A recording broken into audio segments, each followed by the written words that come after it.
ओम श्री गणपति नमः। श्री गणेश की वंदना कर, दिन के स्वामी सूर्यदेव की आराधना कर, इष्ट देव का ध्यान धर, गुरुजनों को नमन कर। अभिनंदन करते हैं आपका वरुण स्लो द्वारा प्रस्तुत आज के दैनिक पंचांग में।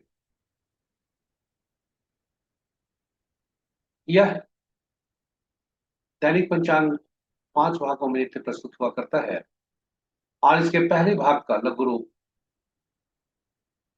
हम लघु पंचांग के रूप में, जो आपके सुझाव के अनुरूप है, आपके समक्ष नित्य प्रस्तुत करते हैं।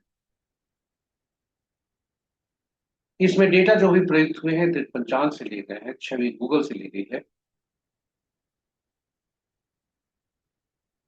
और कुछ तथ्य विभिन्न पत्रिकाओं और किताब ग्रंथों से, जिसे हमने पढ़ा है, उससे ली गई है। और यह प्रस्तुति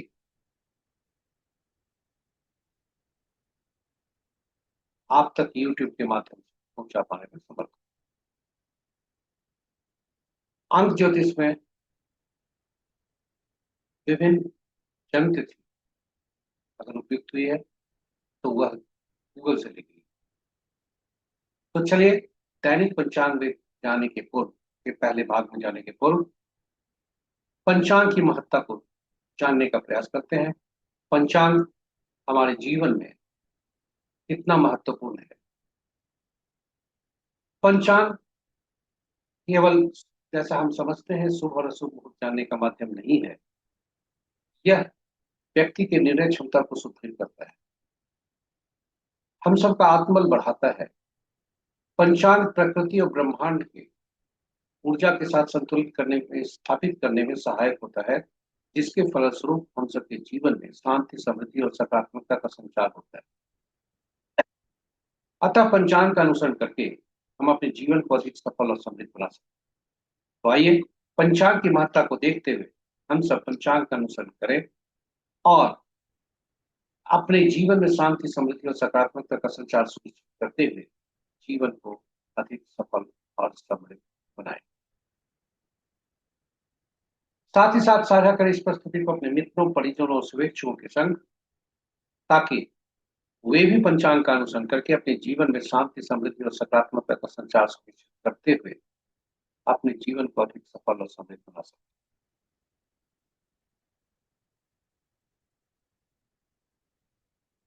तो ये रहे हमारे पंचांग की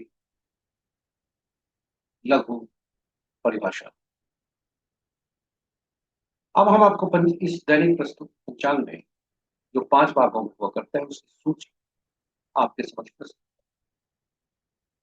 पहले भाग में हम पंचांग, मुहूर्त और ग्रहों के गोचर पर विचार करते हैं और इसी भाग का पंचांग और मुहूर्त को लेकर लघु पंचांग हम आपके समक्ष अलग से भी प्रस्तुत। दूसरा भाग बहुत ही महत्वपूर्ण है। यह जन्म नक्षत्र के अनुसार आज का दिन कैसा होगा, यानी नक्षत्र के अनुसार, चंद्रमा के नक्षत्र के अनुसार जो आपकी जन्म कुंडली में है स्थायी रूप से, और आज चंद्रमा जिस नक्षत्र में गोचर करेंगे उसके अनुसार आज कैसे देखते हैं। इसे तारा बल कहते हैं और यह नव तारा चक्र पद्धति पर आता है। विस्तार से चर्चा उसमें करेंगे, क्योंकि बहुत से लोग परेशानी में इस नव तारा चक्र पर काफी पैसे बर्बाद कर अपनी गाढ़ी कमाई उसमें रोक रहे हैं। तो दूसरा भाग यह है। तीसरा भाग जन्म राशि के अनुसार और चंद्रमा के आज के राशि के अनुसार कैसा दिन रहने के संकेत। चौथा भाग चौघड़िया मुहूर्त से संबंधित है, जो शुभ और अशुभ काल दर्शाता है और विशेष कार्यों से लेकर के दैनिक कार्यों के लिए काफी। पांचवा और अंतिम भाग अंक ज्योतिष के अनुसार कैसा दिन रहने की संभावना है। इस प्रकार 5 भागों के साथ हम आपके साथ प्रस्तुत हैं। हमारे साथ बने रहिएगा, आपके लिए काफी उपयोगी होगा और इसे अंत तक जरूर देखें। खासकर दूसरी और चौथी प्रस्तुति है, वह आपके लिए अति महत्वपूर्ण। तो चलिए पहले भाग में चलते हैं। स्वागत है आपका आज के दैनिक पंचांग के पहले भाग। ओम श्री गणपति नमः। आज का दिनांक 3 अगस्त 2025 है। माह श्रवण माह, पक्ष शुक्ल, शाका संवत 1947 विक्रम संवत 2082 कलायुग और कलयुग का 5136। सूर्योदय 5:13 पर, सूर्यास्त 6:34। दिशा शुलाज का पश्चिम है। फिर भी इस दिशा में यात्रा करने की बाध्यता हुई तो घी या दलिया का सेवन कर यात्रा में सुधार।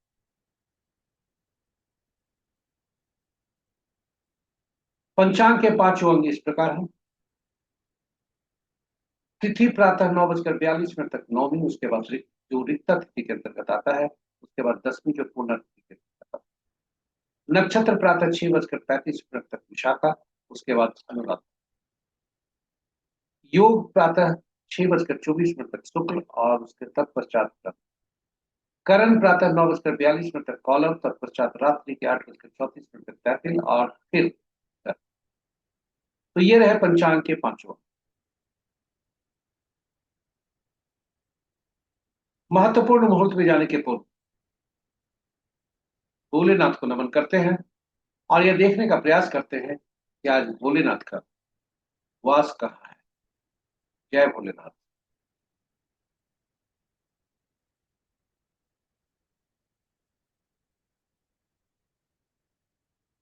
तो आज आज तिथि नौमी है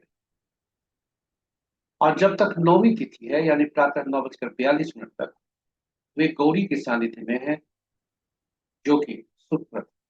उसके बाद वे सभा स्थल पर जाते हैं, जो कि शुभ नहीं।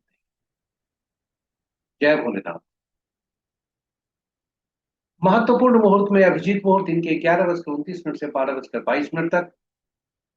अमृत काल रात्रि 9:40 से 11:27 संध्या तक, रात्रि तक। अमृत काल रात्रि के 9:40 से रात्रि के ही 11:27 तक। रवि जो प्रातः 6:35 से कल सूर्योदय तक यानी 5:18 तक। विजय मुहूर्त अपराह्न 2:08 से अपराह्न 3:01 तक। गोधूली वह संध्या 6:34 से 6:56 संध्या तक। और निशिता मुहूर्त देर रात्रि 11:34 से मध्य रात्रि 0:17। अशुभ मुहूर्त में राहु काल अपराह्न 4:54 से 6:34 तक। गुलिक काल अपराह्न 3:15 से 4:54 तक। यमगढ़ दिन के 11:55 से 1:35 तक। वर्ष मुहूर्त दिन के 11:01 से 12:48 दिन तक। तो ये रहे पंचांग के हमारे महत्वपूर्ण शुभ और शुभ मुहूर्त। ग्रहों की आकाशीय स्थिति की तरफ चलते हैं, जो स्थानीय समय पटना के 5 बजे प्रातः है।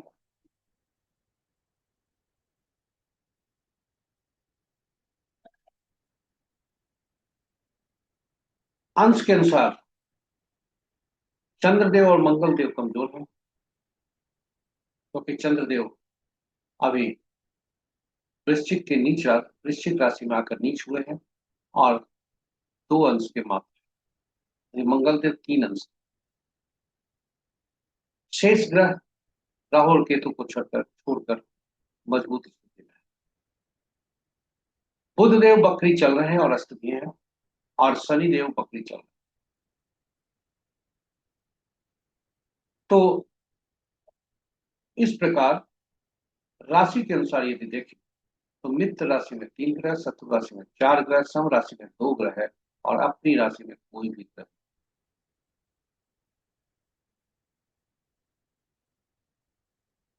सबसे ज्यादा ग्रह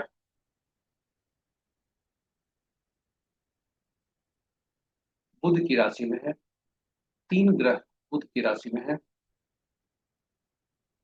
और 2 ग्रह चंद्रमा की राशि। शुक्र की राशि में कोई भी ग्रह नहीं है, और शेष ग्रहों की राशि में एक एक ग्रह। ग्रहों नक्षत्रों के संबंध को यदि देखा जाए तो मित्र नक्षत्र में 4 ग्रह हैं, शत्रु नक्षत्र में कोई भी ग्रह नहीं है, सम नक्षत्र में 4 ग्रह हैं, और अपने नक्षत्र में एक ग्रह।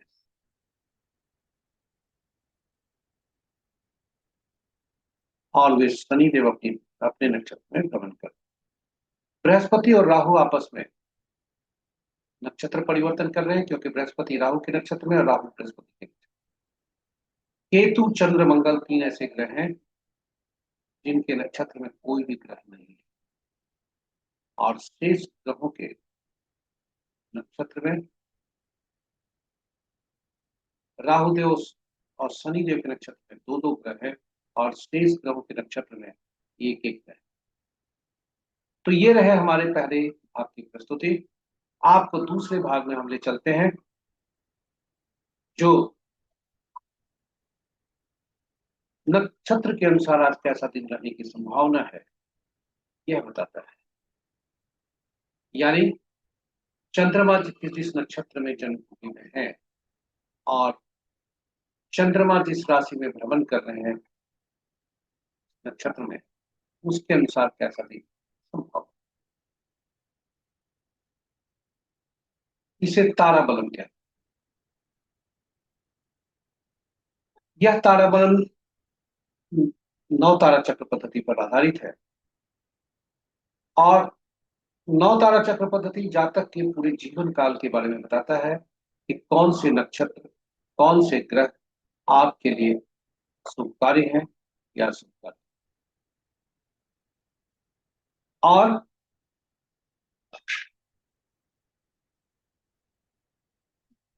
तारा बलम बताता है कि जो चंद्रमा किस नक्षत्र में आज गोचर कर रहे हैं और आपके जन्म कुंडली में कहाँ पर हैं, उनसे मिलकर आज का दिन आपका कैसे होने की संभावना है यह बताता है। तो तारा बलम आज के बारे में, 9 तारा चक्र पद्धति आप आपके भविष्य के बारे में।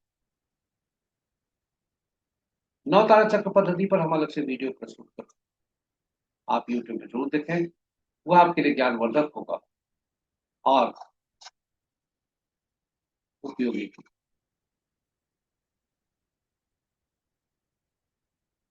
क्योंकि इसकी प्रामाणिकता सटीक, यह इसकी सटीकता प्रमाणित है,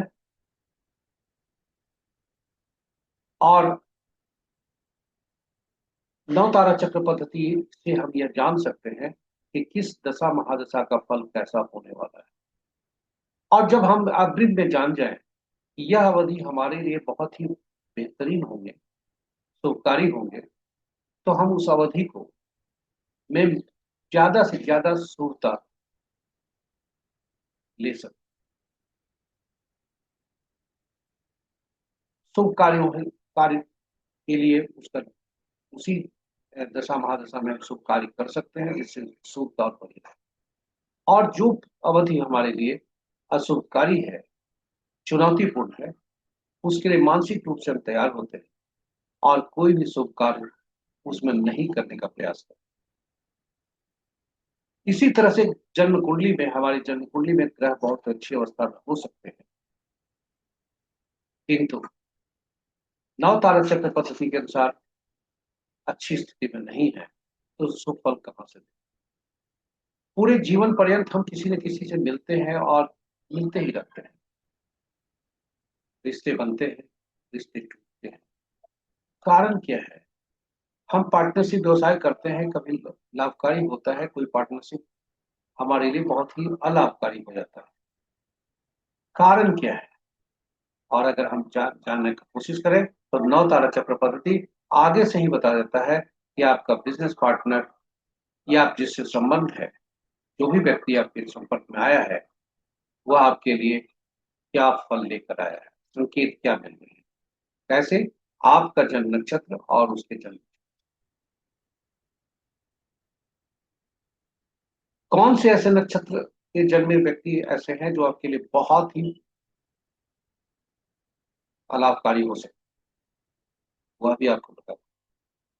तो यह सारी बातें अगर हमसे दिन में पता चल जाए तो हमारा जीवन सफल हो सकता है और हम उसे सफलीभूत कर सकते हैं। तो यही वजह है कि नवतारा चक्र पद्धति पर जो हमने वीडियो पोस्ट किया है, उसमें हमने भगवान राम, माँ सीता तथा पवन पुत्र हनुमान की जन्म कुंडली रखी है और उनके संबंध हर व्यक्ति के जीवा पर है। इतिहास के पन्नों के अतिरिक्त हम हर कोई जानता है और नवतारा चक्र पद्धति से सटीकता प्रमाणित होती दिखती है। तो इसलिए इसे काफी उपयोगी माना जाता है, क्योंकि ग्रहों के मन नक्षत्र होते हैं और नक्षत्र ही ग्रह के फल देते हैं, ग्रह अपना फल नहीं दे पाते। और यही नवतारा चक्र पद्धति का सार है। तो चलिए संक्षेप में हम नवतारा चक्र पद्धति पर आपसे बातें करते हैं कि नवतारा चक्र पद्धति आखिर है क्या और कैसे कार्य करती है। तो हमने कहा कि ग्रहों के मन नक्षत्र होते हैं, यानी नक्षत्र ही ग्रह के फल देते हैं, वे अपना फल नहीं देते। कुल 27 नक्षत्र होते हैं किंतु ग्रह 9 ही होते हैं।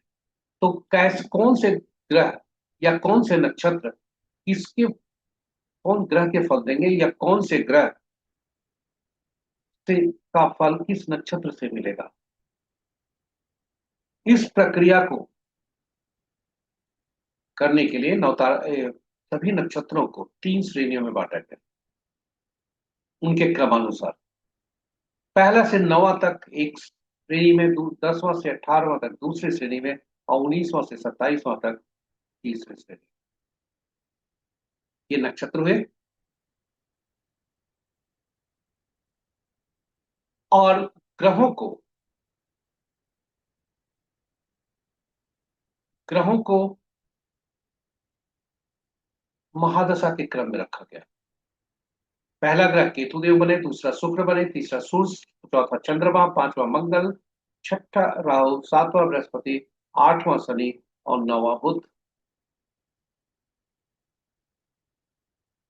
इस तरह से नक्षत्र ग्रह बने। अब ग्रहों को नक्षत्र से जोड़ने के लिए हर श्रेणी में से पहला जो नक्षत्र हुआ उन्हें पहले ग्रह से जोड़ा गया, यानी पहला नक्षत्र, 10वां नक्षत्र और 19वां नक्षत्र, इनके स्वामी केतुदेव बने। दूसरा 11वां और 20वां नक्षत्र के स्वामी शुक्रदेव बने और इसी क्रम में बढ़ते हुए 5वां, 14वां, 23वां नक्षत्र के स्वामी मंगल बने और इसके ही क्रम में बढ़ते हुए 9वां, 18वां, 27वां नक्षत्र के स्वामी बुध देव बने। और यह सूची इस प्रकार है। केतु देव पहला को पहल अश्विनी, माघा और मूला नक्षत्र मिला, जो क्रमानुसार पहला, 10वां और 19वां। और इसी क्रम में आप देखिए कि सभी नक्षत्रों के स्वामी विभिन्न ग्रहों को क्रमानुसार ही मिल गया। और यह सूची बहुत ही उपयोगी है, इसे सही करो।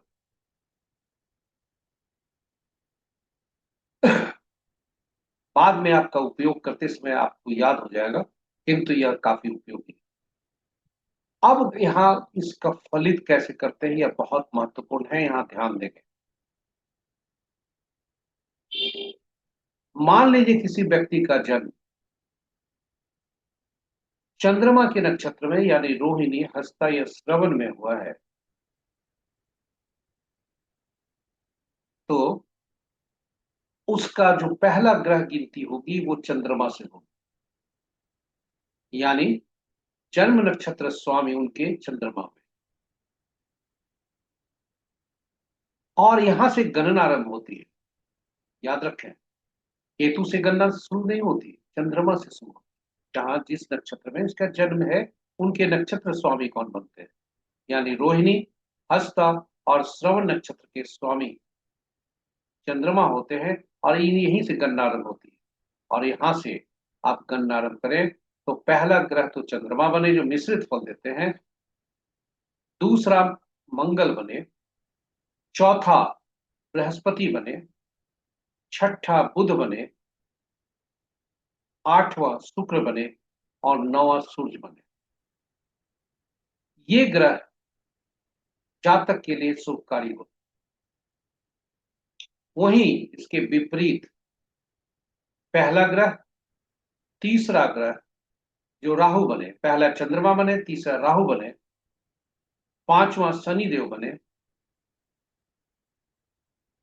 सातवां केतु देव बने, ये सभी ग्रह, सॉरी, पहला चंद्रमा बने, तीसरा राहु बने, पांचवां शनि देव बने और सातवां केतु देव बने। ये पहला, तीसरा, पांचवां, सातवां ग्रह जो बनते हैं ये पीड़ादायक होते हैं, अति पीड़ादायक होते हैं। अब ये बता दें कि यदि हमको अग्रिम में मालूम हो गया कि ये ग्रह हमारे लिए शुभकारी हैं, ये ग्रह हमारे लिए अशुभकारी हैं, तो क्या दशा महादशा का फल हम इससे नहीं जान सकते कि कौन से ग्रह हमारे लिए शुभकारी होंगे, कौन से ग्रह शुभकारी। जन्म कुंडली में कौन से ग्रह अच्छे भाव में बैठे हुए हैं किंतु यहाँ पर अशुभकारी स्थिति है, फिर अच्छे फल कहाँ से देंगे, ये हम आगे से पहले से ही जान सकते हैं। और यही नवतारा चक्र पद्धति के लिए कई लोग, पीड़ित लोग अपनी गाढ़ी कमाई में से अच्छी रकम बहा रहे हैं ग्रहों के उपाय करने के। तो आपके अगर यदि नैधन्य ग्रह कारक हैं, उपाय नहीं होंगे, आपको खेलना है, आपको उसे फेस करो।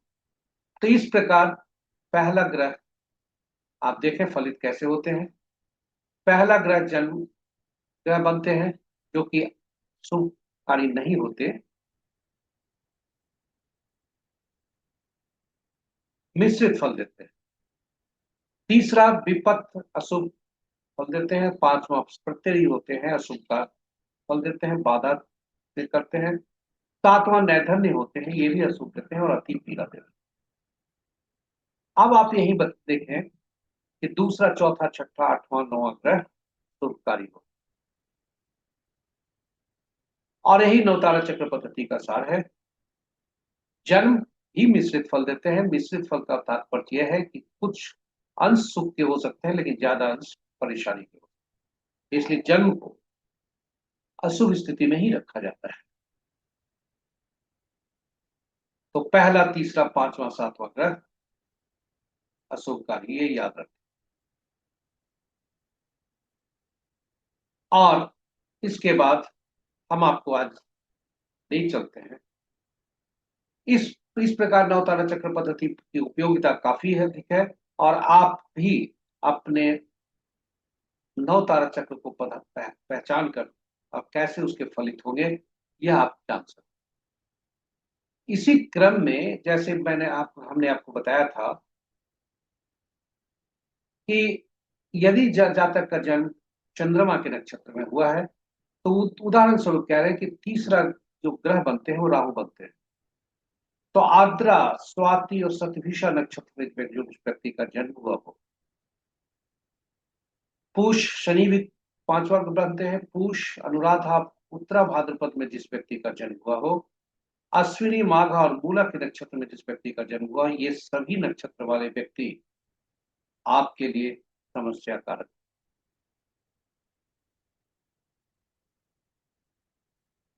इस प्रकार हम यह देख सकते हैं कि हमारे लिए कौन व्यक्ति से कैसा संबंध है। और भगवान राम, मां सीता और पवन पुत्र हनुमान की जन्म कुंडली इसी नवतारा चक्र पद्धति पर हमने यूट्यूब के पोस्ट पर, नवतारा चक्र पद्धति पर जो पोस्ट किया है उस पर हमने उसमें डाला है। तो यह अद्भुत पद्धति है, इसका उपयोग करें। और अब हम आपको ले चलते हैं नव तारा बलन के अनुसार कैसा आज का दिन चंद्रमा के संकेत कैसे मिलता है। तो चलिए, आज चंद्रमा का गोचर 6:35 पर तक वे विशाखा नक्षत्र में है। उसके बाद वे अनुराधा नक्षत्र में जाते हैं। तो आप देखें कि यदि जातक का जन्म भरणी, पूर्वा फाल्गुनी या पूर्वाषाढ़ शुक्र के नक्षत्र में हुआ है, तो पहला भाग बहुत शुभ है, और वही शुभ है, पहला भाग साधक है। और दूसरा भाग यानी प्रातः 6:35 के बाद का भाग बहुत ही अशुभकारी। दूसरा उदाहरण देखते हैं कि यदि किसी जातक का जन्म पूर्व पुनर्वसु, विशाखा या पूर्वा भाद्रपद में हुआ है, तो पहला भाग जन्म का है और दूसरा भाग संपत्ति। पहला भाग मिश्रित फल और दूसरा भाग शुभकारी। तो इस प्रकार हम अपने नक्षत्र का फल आज के चंद्रमा के गोचर के परिप्रेक्ष्य में देख सकते हैं, और यह देख सकते हैं कि आज का दिन हमारे लिए शुभकारी यदि है, तो हम शुभ फल के लिए कुछ कोई विशेष कार्य यदि करने जा रहे हैं, तो हम और कर सकते हैं, शुभता की संभावना ज्यादा हो। और यदि अशुभकारी स्थिति है तो हम सावधान रहते हैं, और नए कार्य यदि हम आरंभ करने जा रहे हैं, तो अशुभकारी स्थिति में उस कार्य को दूसरे दिन पर आगे बढ़ा दिया जाता है या पहले करने का प्रयास किया जाता है, क्योंकि उसमें अशुभता की संभावना ज्यादा हो। और जो एक बात हम बताने में भूल गए कि जो अशुभता की मात्रा होती है, पहला ग्रह जो होता है जन्म नक्षत्र से, वह कम पीड़ादायक, सह पीड़ादायक होता है। तीसरा उसे ज्यादा होती है, उसके परिमाण जो होते हैं वो ज्यादा होती है, मात्रा ज्यादा होती है पीड़ा की। पांचवा उससे ज्यादा, और सातवां सबसे ज्यादा। तो इसी क्रम में आप देखें कि यदि आपका आज का दिन जन्म में पड़ रहा है, तो अशुभता थोड़ी कम हो सकती है। विपत में पड़ रहा है उससे ज्यादा हो सकता है। प्रत्यरि में पड़ रहा है उससे भी ज्यादा हो सकता है। नैतन्य में पड़ रहा है तो बिल्कुल असह्य होगी और विनाशकारी भी हो सकती है। तो इस तरह से आप अपना नक्षत्र का फल देख सकते हैं आज का, और उसी रूप में आप निकाल सकते हैं। कुछ लोगों का मत है कि आखिर उपाय तो होते होंगे। तो बंधु, उपाय जरूर है, और ये लेकिन प्रमाणित नहीं है।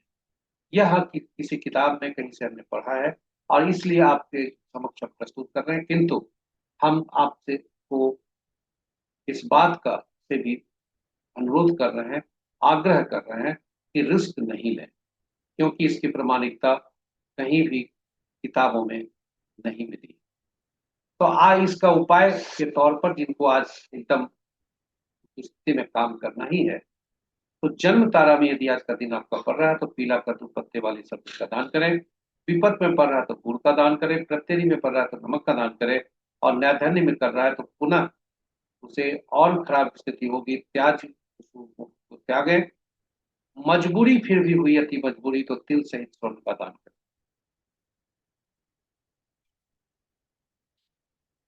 लेकिन अभी भी हम अंत अंत में भी बताते हैं कि यह प्रमाणित नहीं है, अपुष्ट है।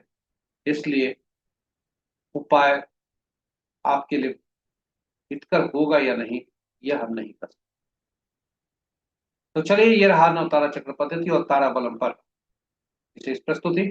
अब हम चलते हैं आपको लेकर जन्म। अभी अब तक ने देखा चंद्रमा जिस नक्षत्र में उसके अनुसार कैसा फल होगा। अब हम देखते हैं चंद्रमा जिस राशि में है उसके अनुसार कैसा फल होगा। तो चंद्रमा आज राशि परिवर्तन नहीं कर रहे हैं, वे वृश्चिक राशि में जाकर नीच में है, मंगल की राशि। और यह हम देखते हैं चंद्रमा जिस राशि में है आज भ्रमण कर रहे हैं, और स्थायी रूप से आपके हमारे जन्म कुंडली में बैठे। इसे चंद्र बलम कहा जाता है। और आज के परिप्रेक्ष्य में यदि हम देखने का प्रयास करें, तो वृषभ, मिथुन, कन्या, वृश्चिक, मकर और कुंभ राशि के जातक के लिए आज के दिन शुभता लेकर आ रहे हैं। अन्य राशि वाले, उदाहरण स्वरूप कर्क, तुला और मीन राशि के जातक इस देव का ध्यान करें, कुछ अशुभता कम हो। और सिंह, धनु तथा मेष राशि के जातक अति सावधान। इन्हीं शब्दों के साथ पुनः बता दें कि यह फल जो है आपके लगन के अनुसार नहीं, आपकी चंद्र राशि के अनुसार, या जो आपकी राशि होती है उसे चंद्र राशि कहा जाता है। यानी चंद्रमा जिस राशि में भ्रमण कर आपकी जन्म कुंडली में है उसके अनुसार देखा जाता है। तो चंद्रमा जिस राशि में है उससे आप देखें आपके चंद्रमा आज कैसे दिन होने के राशि के अनुसार। अब आपको हम ले चलते हैं चौथी प्रस्तुति में, जो चौघड़िया मुहूर्त पर संबंध रखता है। यह शुभ और अशुभ काल दर्शाता है कि कौन सा शुभ काल किसी कार्य को करने के लिए है और कौन से अशुभ कार्य। इसका उपयोग विभिन्न कार्यों के लिए किया जाता है, पूजा पाठ हो या कोई नया काम करने जा रहे हो। विभिन्न मुहूर्त में हम इसको देखते हैं, और यदि कोई व्यक्ति उचित मुहूर्त नहीं देख पाया या नहीं देखना चाहता हो तो कम से कम सलाह दी जाती है कि चौघड़िया जरूर देखना चाहिए। यह काफी उपयोगी, और इसकी उपयोगिता को देखते हुए हमने अंग्रेजी और हिंदी में अलग अलग वीडियो पोस्ट किया है। हिंदी में चौघड़िया की उपयोगिता, अंग्रेजी में यूटिलिटी ऑफ चौघड़िया, आप जरूर देखें। संक्षेप में आपके समक्ष प्रस्तुत है। कुल दिन के 8 चौघड़िया होते हैं, रात के भी 8 चौघड़िया होते हैं, और 7 चौघड़िया, चूंकि तीन साप्ताहिक दिन 7 ही होते हैं इसलिए 7 ही चौघड़िया का नामकरण हुआ। इसलिए जो 8वां चौघड़िया होता है, जो दिन का पहला चौघड़िया होता है, वही सूर्यास्त के समय का चौघड़िया होता है, और जो सूर्यास्त के बाद का चौघड़िया होता है वही अगले दिन सूर्योदय के पहले का चौघड़िया होता है। तो इस प्रकार चौघड़िया का संबंध साप्ताहिक दिनों से हुआ। और आज का चौघड़िया जो है, जैसे उदाहरण स्वरूप आज का चौघड़िया, आज रविवार है इसलिए उद्वेग चौघड़िया से दिन आरंभ होगा, और उद्वेग चौघड़िया से सूर्यास्त के समय उद्वेग चौघड़िया रहेगा। तो आज का दिन, जैसे उदाहरण स्वरूप बताते हैं कि यदि हम हर चौघड़िया का संबंध साप्ताहिक दिनों से हो गया, और हर साप्ताहिक दिन का एक स्वामी ग्रह होते हैं, जैसे आज के दिन के स्वामी सूर्य देव, और हर ग्रह कोई विशेष कार्य करने के लिए उपयोगी होते हैं और अधिकृत होते हैं। इस प्रकार हर चौघड़िया ग्रह से संबंध हो गए उनके, और हर चौघड़िया किसी न किसी कार्य से उनका के लिए उपयोगी हो। सामान्यतः सब अगर शुभ चौघड़िया हैं तो सभी कार्यों के लिए होते हैं, लेकिन अशुभ चौघड़िया होते हैं तो कोई विशेष प्रयोजन के लिए होते हैं। यदि उपयोग किया जाए तो बहुत स्थिति अच्छी हो। यह सारणी आपके समक्ष प्रस्तुत। दिन के चौघड़िया राहु काल, काल बेला और वार बेला से ग्रसित होता है। जो काल चौघड़िया हुआ करता है वो अक्सर काल बेला से ग्रसित होता है। इसके अतिरिक्त वह वार बेला या राहु काल से भी ग्रसित हो सकता है। तो और रात्रि का चौघड़िया काल रात्रि से ग्रसित हो सकता है। तो जब भी कोई चौघड़िया अशुभता से अधिव्याप्त हो तो उस चौघड़िया को त्याग करना चाहिए, क्योंकि शुभता उसमें का नामो निशान नहीं, अशुभता के कारण, इसलिए उसका त्याग करना चाहिए। तो चलिए आज का चौघड़िया देखें। आज का चौघड़िया उद्वेग चौघड़िया, जो सूर्य के चौघड़िया से संबंध रखता है, उससे आरंभ हो रहे हैं और उसी से दिन समाप्त भी हो। आज का चौघड़िया अमृत चौघड़िया जो है, जो 10:16 से 11:55 तक है, जो सभी कार्यों के लिए उपयुक्त है, वार बेला से ग्रसित है। काल हाथ चौघड़िया जो 11:55 से 1:35 तक है, काल बेला से ग्रसित है। और उद्वेग चौघड़िया जो सूर्यास्त समय का है, 5:54 से 6:34 तक है, वह राहु काल से। रात्रि का चौघड़िया शुभ चौघड़िया से आरंभ है, शुभ चौघड़िया से समाप्त है, और लाभ चौघड़िया जो 1:16 रात्रि से 2:37 तक है, वह काल रात्रि। इनका परित्याग कर, उनको त्याग कर शेष चौघड़िया का उपयोग कर सकते। तो चलिए, ये रहे चौघड़िया की मूल की प्रस्तुति, आपके लिए काफी उपयोगी होगी, यह हमारा विश्वास है। अब आपको हम ले चलते हैं अंतिम प्रस्तुति में। तो अंक ज्योतिष के अनुसार कैसा दिन आने की संभावना है, और अंक ज्योतिष हमारे चूंकि हमारे जीवन में अहम भूमिका अदा करती है, इसलिए अंकों पर थोड़ी चर्चा करना अत्यावश्यक समझते हैं। वीडियो ज्यादा लंबा न हो, इसलिए इसे अति संक्षिप्त हम रखने का प्रयास करते हैं। अंक ज्योतिष में अंक, जो अंक एकल अंक होते हैं, उस वही हमारे गणना में आते हैं। शून्य को गणना में नहीं दिया जाता है, क्योंकि शून्य अनिश्चितता को दर्शाते हैं, और 1 से 9 तक अंक ही प्रयुक्त होते हैं। और जब भी हमें इसे कोई अंक ऐसे मिलते हैं जिसमें एक से ज्यादा 2 अंकों वाले हमें समूह मिलते हैं, या 3, 4, 5, 6, 7 या 10 अंकों के समूह मिलते हैं, जैसे मोबाइल का, तो हम उसमें प्रयुक्त हुए सभी अंकों को जोड़कर एकल अंक में परिवर्तित करते हैं, और तब हम 1 से 9 अंक को पाते हैं। उसमें से कोई अंक मिलता है, और वह हमारा, उसी से हम अंक ज्योतिष में गणना करते हैं। 5 अंक ऐसा है जो अपनी स्थिति के अनुसार मध्यम में है, इसलिए 5 अंक अपने से पहले के और बाद के अंकों को संतुलित करता है। यह बहुत ही, 5वां अंक इसलिए केंद्र का अंक माना जाता है, और यह बहुत ही मजबूती देता है। तो 1 से 9 तक अंक हुए, और हर अंक 1 से 9 अंक के स्वामी अलग अलग ग्रह हैं, और इनको अंकों की दुनिया में, अंकों के राज्य साम्राज्य में अलग अलग नामों से जाना जाता है। तो 1 अंक के स्वामी सूर्य बने, 2 के चंद्रमा, 3 के बृहस्पति, 4 के राहु, 5वां के बुध, 6ठा के शुक्र, 7वां के केतु, 8वां के शनि, 9वां के मंगल। और 1 को राजा या सरकार से संबंध जाना जाता है, 2 को रानी या रानी से जाना जाता है, तीसरा को गुरु से, चौथा को शरारती तत्वों से, 5वां को राजकुमार से, 6ठा को मंत्री से, 7वां को धर्मगुरु से, 8वां को अधीनस्थ, अब नीचे तबके के लोग या न्यायालय से देखा जाता है। 9वां को मंगल, जिसके स्वामी बनते हैं सेनापति, डॉक्टर और पुलिस से देखा जाता है। तो इस तरह से हर अंक का आपस में संबंध, इसी क्रम में अगर देखें तो 1 का 2 से संबंध काफी अच्छा रहेगा, 1 का 3 के साथ संबंध अच्छा रहेगा, लेकिन वही 1 का 4 के संबंध अच्छा रह सकता है, लेकिन 2 का 4 के साथ संबंध अच्छा नहीं रहेगा। 1 और 2 दोनों का 5 के साथ संबंध बहुत अच्छा रहेगा, लेकिन वही 1 और 2 का 8 के साथ संबंध अच्छे नहीं। 1 का 9 के साथ संबंध बहुत अच्छा रहेगा, लेकिन वही 2 और 9 का संबंध आपस में तटस्थ है।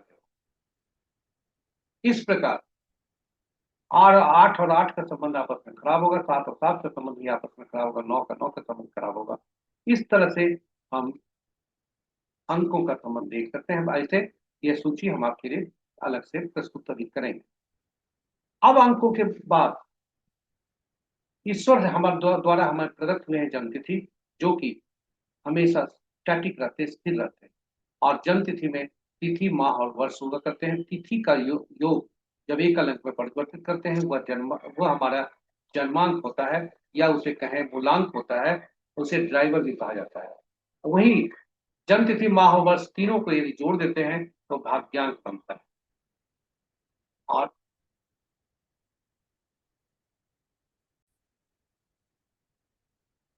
जन्म तिथि में से तिथि को जब जोड़ते हैं, एकल अंक बनाते हैं, तो वह मूलांक बनता है, और तिथि, माह और वर्ष को जोड़ते हैं तो भाग्यांक बनता है। भाग्यांक को कंडक्टर देता है।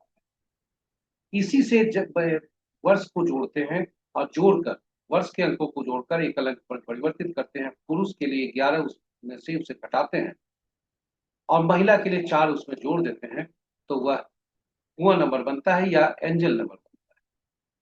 ये सभी अंक ईश्वर द्वारा प्रदत्त होते हैं, और ये स्टैटिक होता है, स्थिर होता है। डायनेमिक नंबर अंक में सबसे पहला अंक हमारे पास आता है, वह नाम का। और नाम चूंकि हम बनाते हैं, इसलिए हमारा कृत नाम है, हमारे कर्मों का फल है। और वह नाम हमारे माता पिता रखे या जैसे भी हो, वह नाम डायनेमिक होता है और सबसे ज्यादा एनर्जी हमें ऊर्जा देता है और उसका प्रभाव सबसे ज्यादा होता है, इसलिए एक तरह से स्थिर होता है।